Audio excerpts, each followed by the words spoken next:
وَاسْتَبِرْ عَلَيْهَا، اور خود بھی اس کا پابند رہیے. لَا نَسْأَلُكَ رِزْقًا، ہم آپ سے رزق طلب نہیں کرتے. نَحْنُ نَرْزُقُكَ، رزق تو ہم دیں گے آپ کو. وَالْعَاقِبَةُ لِلتَّقْوَىٰ، اور بہترین انجام یہ تقوی داروں کے لیے. ایک اور جگہ ارشاد ہے، یا ایھا الذین آمنوا قوا انفسکم واہلیکم نارا، اے ایمان والو اپنے آپ کو اور اپنے گھر والوں کو جہنم کی آگ سے بچاؤ. ایک جگہ ارشاد ہے، یوصیکم اللہ فی اولادکم، اللہ تعالیٰ تمہیں نصیحت فرما رہے ہیں تمہارے بچوں کے بارے میں. اور رسول اللہ صلی اللہ علیہ وسلم فرماتے ہیں، مرو صبیانکم وہم ابناء سبع، اپنے بچوں کو نماز کا حکم کیا کریں، تاکید کیا کریں جب بچہ 7 سال کا ہو جائے. 7 سال سے پہلے اس پر پابندی نہیں ہے، لیکن 7 سال کا بچہ نماز کا پابند بنانا چاہیے. وَاضْرِبُوهُمْ بِهَا وَهُمْ أَبْنَاءُ 10، اور نماز نہ پڑھنے پر ان کو ادباً ہلکا پھلکا مارا کرے، معمولی. وَهُمْ أَبْنَاءُ 10، جب وہ 10 سال کے ہو جائے اور نماز کی پابندی نہ کرے. وَفَرِّقُوا بَيْنَهُمْ فِي الْمَضَاجِعِ، اور ان کے درمیان جدائی کرو بستروں میں جب وہ 10 سال کے ہو جائے. 10 سال کا بچہ یا بچی، ان کے الگ الگ بستر رکھو. یہ قرآن کریم میں اور احادیث مبارکہ میں بچوں کی تربیت کے بارے میں کئی آیات اور کئی احادیث مبارکہ اور رسول اللہ صلی اللہ علیہ وسلم کی عملی تعلیم ہمارے سامنے ہے. اس کی وجہ یہ ہے کہ بچے، یہ ہر والدین کے لیے آنکھوں کی ٹھنڈک ہوتی ہے، آنکھوں کی ٹھنڈک. اسی وجہ سے قرآن کریم میں اللہ تعالیٰ نے مسلمانوں کو یہ دعا سکھائی ہے کہ نماز کے بعد یہ دعا پڑھا کرے، ربنا هب لنا من ازواجنا وذریاتنا قرۃ اعین. ربنا هب لنا من ازواجنا، یا اللہ ہمیں ایسی بیویاں عطا فرما، وذریاتنا، اور ایسی اولاد عطا فرما، قرۃ اعین، کہ وہ ہماری آنکھوں کی ٹھنڈک ہو. بچے اور بچیاں آنکھوں کی ٹھنڈک، اولاد انسان کے لیے آنکھوں کی ٹھنڈک کب بنے گی؟ آنکھوں کی ٹھنڈک تب بنے گی جب وہ متقی ہو. تو آگے دعا ہے، وجعلنا للمتقین اماما، کہ یا اللہ ہمارے پورے خاندان کو متقی بنا دیجئے، تقوی والا، آپ سے ڈرنے والا، آپ کے احکامات کو بجانے والا بنائیے، تاکہ میں ان کا بڑا ہوں. تو میں متقین کا بڑا ہوں. ایک یہ کہ ویسے اپنے خاندان کا بڑا ہوں، اور یہ کہ اپنے تقوی والے خاندان کا بڑا ہو جاؤں گا. بلکہ اللہ تعالیٰ اس نعمت کا ذکر ایک اور طریقے سے فرماتے ہیں کہ بچے بھی اللہ کی نعمت ہیں، لیکن پوتے اور پوتیاں، نواسے اور نواسیاں بھی اللہ تعالیٰ کی طرف سے نعمت ہیں. واللہ جعل لکم من انفسکم ازواجا، اللہ تعالیٰ نے تمہارے لیے تمہاری ہی جنس سے، یعنی انسانوں میں سے بیویاں بنائی ہیں. واللہ جعل لکم من انفسکم ازواجا وجعل لکم من ازواجکم بنینا، اور تمہیں اپنی بیویوں سے بچے عطا فرمائے ہیں، بچے دیے ہیں. وحفدہ، اور پوتے اور پوتیاں بھی دی ہیں. اس کا ذکر بھی اللہ نے فرمایا نعمت کے طور پر. اور یہ دل کا ٹکڑا ہوتا ہے، اولاد یہ ہر والدین کے لیے دل کا ٹکڑا ہوتا ہے. رسول اللہ صلی اللہ علیہ وسلم فرماتے ہیں، فاطمہ بضعۃ منی، فاطمہ میرے دل کا ٹکڑا ہے. من آذاہا فقد آذانی، جس نے اس کو تکلیف پہنچایا اس نے مجھے تکلیف پہنچایا، جس نے اس کو پریشان کیا اس نے مجھے پریشان کیا. فاطمہ کا خیال رکھا کریں. یہ کیوں کہ ہر والدین کے لیے اپنی اولاد یہ دل کا ٹکڑا ہوا کرتا ہے، اور یہ دنیا کی زیب و زینت ہے، دنیا کی خوبصورتی ہے. بچے ہوں گھر میں، گھر آباد ہوتا ہے. اگر گھر میں بچے نہیں ہیں تو گھر باوجود یہ کہ خوبصورت بنایا ہوا ہے لیکن بالکل ویران. اگر یہ نعمت کسی کو حاصل نہ ہو تو وہ خود بھی دعائیں اس کے لیے کرتے رہتے ہیں، لوگوں سے بھی دعائیں کرواتے رہتے ہیں، لیکن یہ تو اللہ کی مرضی ہے کہ جس کو دے اور جس کو نہ دے. یہب لمن یشاء اناسا، جس کو اللہ چاہے تو بیٹیاں دے. وَيَهَبْ لِمَن يَشَاءُ الذُّكُورَ، جس کو چاہے تو بیٹے دے. وَيَجْعَلُ مَن يَشَاءُ عَقِيمًا، اور جس کو چاہے تو بانجھ بنا دے. اس کی حکمت ہے.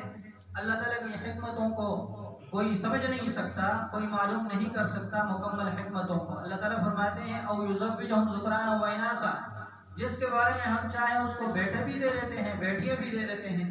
یہ تو ہماری مرضی ہے. ہاں، خواہش یہ ہر انسان کے دل میں اللہ نے رکھی ہے. زُيِّنَ لِلنَّاسِ، مزین کیا گیا ہے، خوبصورت کیا گیا ہے لوگوں کے لیے. حب الشہوات من النساء، خواہش بیویوں کی.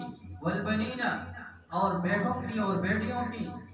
اور مال و دولت کی، اور جانوروں کی، اور جائیداد کی. لیکن بہترین چیز کیا ہے؟ والباقیات الصالحات خیر عند ربک ثوابا وخیر عملا، بہترین چیز اعمال صالحہ ہے. اب ہر شخص کی خواہش ہے کہ اللہ تعالیٰ مجھے اولاد دے، لیکن اس کے ساتھ ساتھ جو دعائیں انبیاء کرام نے سکھائی ہیں وہ صرف اولاد کی نہیں سکھائی ہیں کہ یا اللہ مجھے اولاد دے. نہیں، دعا یہ سکھائی ہے کہ رب ہب لی من الصالحین، یا اللہ اولاد دے لیکن صالح اولاد دے. اولاد دے لیکن صالح اولاد دے، نیک اولاد دے. نیک اولاد کی دعائیں کی گئی ہیں. اور یہ اولاد کے لیے ہم سب کچھ کرتے رہتے ہیں. بچوں کے لیے گرمی سے بچنے کا سامان کر لیتے ہیں، سردی سے بچنے کا سامان کر لیتے ہیں، ان کے لیے کپڑے ان کا سامان کر لیتے ہیں. اسی طرح جوتے، اسی طرح اسکول، اسی طرح ڈاکٹری یعنی دوائیاں. مختلف بیمار ہو جائے تو ایسا لگتا ہے جیسے والدین بیمار ہو، والدہ بیمار ہو. والدہ تکلیف اٹھاتی ہے بچے کو، وہ گود میں لیتی ہے بخار کے وقت اور پوری رات سوتی نہیں رہتی. پوری رات اگر کوئی گیلی جگہ ہو اس پر خود سو جاتی ہے اور بچے کو خوش جگہ پر ڈال لیتی ہے. یہ سارے ہم برداشت کرتے رہتے ہیں. لیکن اس کے ساتھ جو سب سے اہم اور ضروری چیز ہے والدین کے، وہ دو کام ہیں. وہ دو کام، ان میں عام طور پر غفلت اور سستی ہوتی ہے.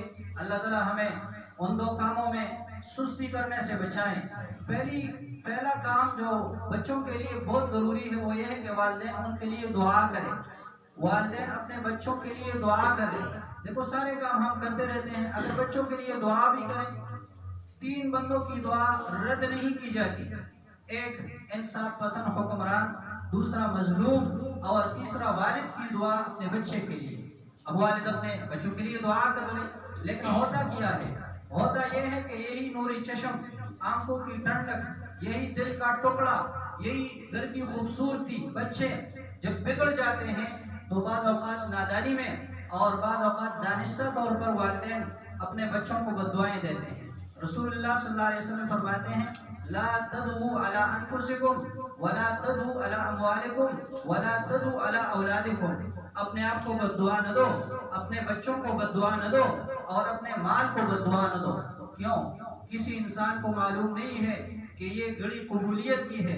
اگر قبولیت والی گھڑی میں اس نے اپنے آپ کو بددعا دی یا اپنے بچوں کو بددعا دی یا اپنی مال و دولت کے لیے بددعا کر دی اور وہ بددعا اللہ کے دربار میں قبول ہو گئی تو یہ انسان بہت خسارے میں چلا جائے گا.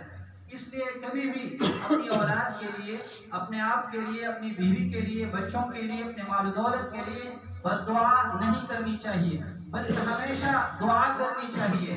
رسول اللہ صلی اللہ علیہ وسلم جب کسی کو کوئی ناگوار امر سامنے آتا تو آپ صلی اللہ علیہ وسلم فرماتے ہیں رحم اللہ، اللہ اس پر رحم فرمائے، یہ غلطی کی اس نے، اللہ تعالیٰ اس پر رحم فرمائے. یا تربت جبینہ، اس کی پیشانی خاک آلود ہو، اللہ کے سامنے سجدے میں گر جائے. تو اس طرح اچھی اچھی دعائیں کرنی چاہیے، بددعا نہیں کرنی چاہیے. انسان کو غصہ بھی آتا ہے، انسان کمزور ہے، اس وقت خاموشی سے کام لینا چاہیے، خاموش رہنا چاہیے، کیونکہ اس وقت شیطان کوشش کرتا ہے کہ اس زبان سے کوئی ایسی بات نکالے جس پر کل پشیمان ہو. تو بیوی بچے یہ اللہ کی بہت بڑی نعمت ہے بچے. اور بچوں کے حقوق کے بارے میں ایک یہ کہ اس کے لیے دعا کرنی چاہیے، اور دوسرا یہ کہ اس کی دینی تربیت کا خیال کرنا چاہیے. دینی تربیت اگر نہ ہو تو بچے بگڑ جائیں گے، بچے بگڑ جائیں گے. حضرت عمر رضی اللہ تعالیٰ عنہ کے پاس ایک آدمی آیا اور اپنے بچے کو لائے، اس کی شکایت کر رہا تھا کہ یہ میرا جوان بیٹا ہے، یہ میری نافرمانی کر رہا ہے. حضرت عمر رضی اللہ تعالیٰ عنہ نے فرمایا اس کے بیٹے سے سوال کیا کہ آپ اپنے والد کی نافرمانی کیوں کر رہے ہیں؟ یہ آپ کا بوڑھا والد ہے، اس نے تکلیفیں برداشت کی ہے، آپ کو پالا ہے اور آپ کے لیے مشقتیں برداشت کی ہے اور سب کچھ کیا ہے، تو آپ کیوں اس کی نافرمانی کر رہے ہیں؟ تو اس بچے نے جوان نے عجیب جواب دیا. اس جوان نے کہا کہ اے امیر المومنین، آپ اس سے پوچھیں کہ ٹھیک ہے والدین کے بہت زیادہ حقوق ہے، قرآن و سنت میں بھی بیان ہوئے، بہت زیادہ حق ہے، لیکن بچے کا بھی کوئی حق ہوتا ہے. تو حضرت عمر رضی اللہ تعالیٰ نے فرمایا ہاں، بچے کے 3 حق ہیں والدین پر. پہلا حق یہ ہے کہ اس کا اچھا نام رکھے، اس کا اچھا نام رکھے. دوسرا حق یہ ہے کہ اس کی اچھی تربیت کرے، اور تیسرا حق یہ ہے کہ بچے کو قرآن سکھائے. تو اس جوان نے کہا کہ آپ اس سے پوچھیں اس نے میرا نام کیا رکھا ہے. اس سے پوچھا آپ نے اس بیٹے کا نام کیا رکھا ہے؟ اس نے کہا میں نے اس کا نام رکھا ہے جول. حالانکہ جول گندگی کو کہتے ہیں، بہت نازیبا لفظ ہے عربی زبان میں جول. اچھا، آپ نے اس کی تربیت کی ہے؟ کہتے ہیں تربیت تو کوئی نہیں کی ہے، بس اسی طرح جو ہے نا میں گلیوں میں کوچوں میں پھرتا رہا اور جوان ہو گیا. آپ نے اس کو قرآن سکھایا ہے؟ تو اس نے کہا کہ میں نے تو اس کو قرآن نہیں سکھایا ہے. جوان نے بھی کہا ہے والدین نے، تو والد نے مجھے قرآن کوئی نہیں سکھایا ہے. تو حضرت عمر رضی اللہ تعالیٰ نے فرمایا کہ آپ نے تو بیٹے کا حق پہلے ضائع کیا ہے، بعد میں اس نے آپ کا حق بھی ضائع کیا. پہلے آپ نے بچے کا حق ضائع کیا، تو اب اس کا نتیجہ یہ ہے کہ بچے نے آپ کا حق ضائع کیا. علماء فرماتے ہیں کہ بچے کی مثال بالکل سفید کاغذ کی طرح ہے، صاف کاغذ ہے. آپ اس کو جو لکھنا چاہے وہ اس پر رقم ہوتا جائے گا.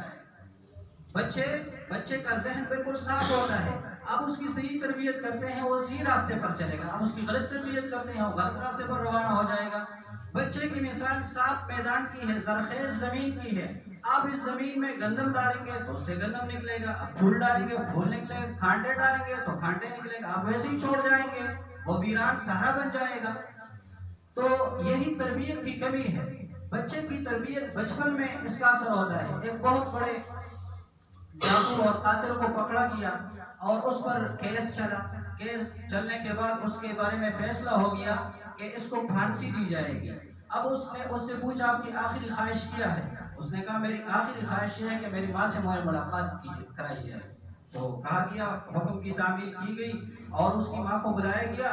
اور اس کی ماں جب اس سے باتیں کرنے لگی تو اس نے ماں کو کہا کہ آپ تھوڑا سا اپنا کان قریب کر دیں.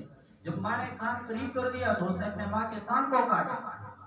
تو جج بہت غصہ ہو گیا. اس نے کہا کہ ایک تو آپ پر پھانسی کا آرڈر ہوا ہے، دوسرا یہ کہ ماں کی نافرمانی اب بھی کر رہے ہو، ابھی آپ کی پھانسی دی جا رہی ہے، آپ نے ماں کے کان کو کاٹا. تو اس نے کہا میں نے ماں کے کان کو اس لیے کاٹا کہ جب میں بچہ تھا کسی سے لڑتا تھا تو بجائے اس کے کہ میری ماں مجھے سمجھاتی وہ مجھے اور شاباش دے دیتی کہ اور لڑو اور لڑو. جب میں کسی انڈے کو چوری کرتا تھا، معمولی چیز کو چوری کرتا تھا، تو بجائے اس کے کہ ماں مجھے سمجھاتی کہ چوری نہ کرو، چوری کرنا اچھا کام نہیں ہے، یہ نیک اور شریف لوگوں کا کام نہیں ہے، بجائے اس کے میری ماں میری طرفداری کرتی تھی. اگر میری ماں اس وقت مجھے سمجھاتی تھی تو آج میں اتنا بڑا قاتل اور ڈاکو نہ بنتا، اتنا بڑا چور نہ بنتا. حدیث شریف میں بھی یہی مضمون آیا ہے کہ اللہ کی لعنت ہو چور پر، اللہ کی لعنت ہو چور پر. ایک انڈا چوری کرتا ہے اس کے بدلے اس کا ہاتھ کاٹا جاتا ہے، ایک رسی چوری کرتا ہے اس کے بدلے اس کا ہاتھ کاٹا جاتا ہے. حالانکہ احادیث میں صراحتاً وارد ہے کہ 10 درہم سے کم میں چوری کرنے میں چور کا ہاتھ نہیں کاٹا جائے گا. اب یہاں پر ایک انڈے میں اور ایک رسی میں کیسے ہاتھ کاٹا جاتا ہے؟ تو یہ اس کا سبب بیان کیا گیا ہے کہ دیکھو بچہ شروع میں انڈا چوری کرتا ہے، بچہ شروع میں معمولی چیزیں وہ چوری کرتا رہتا ہے، ایک رسی چوری کرتا ہے، اور والدین اس کی تربیت نہیں کرتے، اس کو ڈانٹتے نہیں ہیں، اس کی رہنمائی نہیں کرتے. رفتہ رفتہ وہ بڑا چور بن جاتا ہے. 10 درہم کیا 10 لاکھ 10 کروڑ چوری کر لیتا ہے، پھر اس کا ہاتھ کاٹا جاتا ہے شریف قانون کے مطابق جب اسلامی حکومت ہو.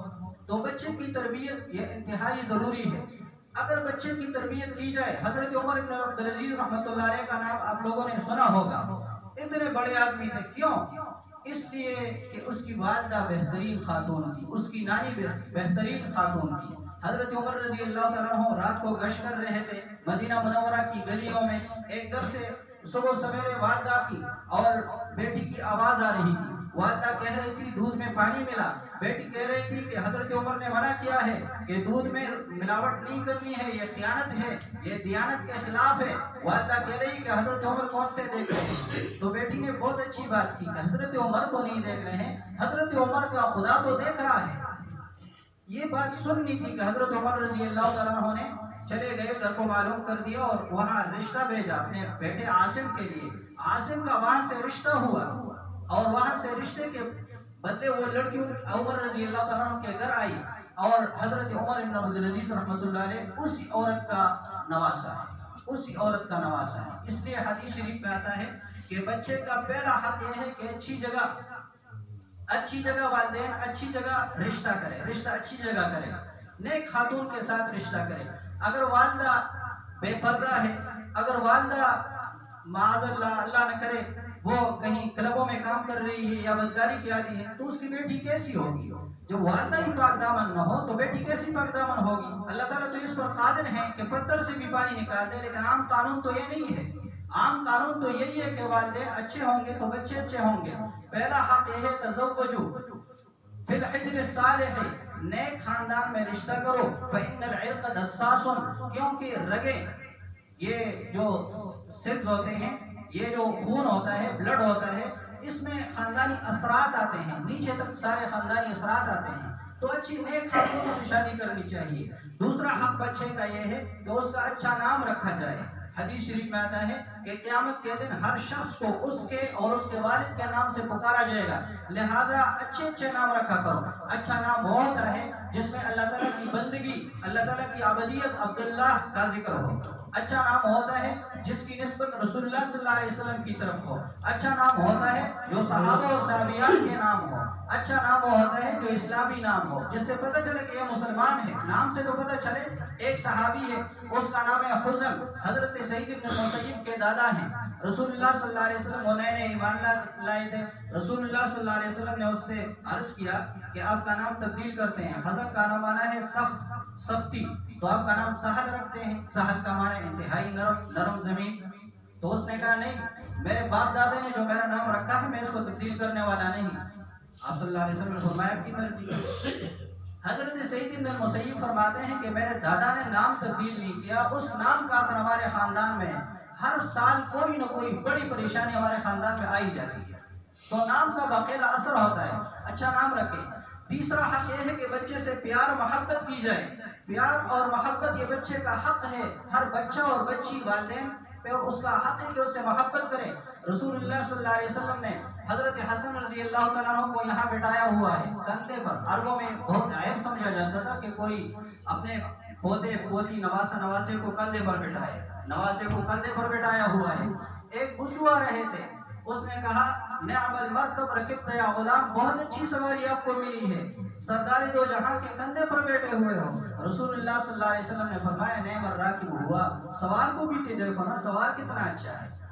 اور آپ صلی اللہ علیہ وسلم نے فرمایا ہمارے حانتی من الدنیا، یہ میرے نواسے میرے دنیا کے دو پھول ہیں. جس طرح پھول سے محبت کی جاتی ہے، سونگا جاتا ہے، چوما جاتا ہے، میں ان کو چومتا ہوں. اقرا بن حابس نے دیکھا، اس نے کہا یا رسول اللہ آپ اپنے بچوں کو چومتے ہیں؟ آپ نے فرمایا ہاں میں تو چومتا ہوں.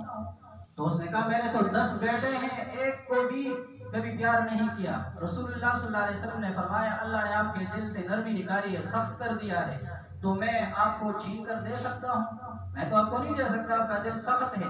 اور فرمایا من لیس منا، وہ شخص اسلام میں ہے ہی نہیں، مسلمانوں میں سے ہے ہی نہیں.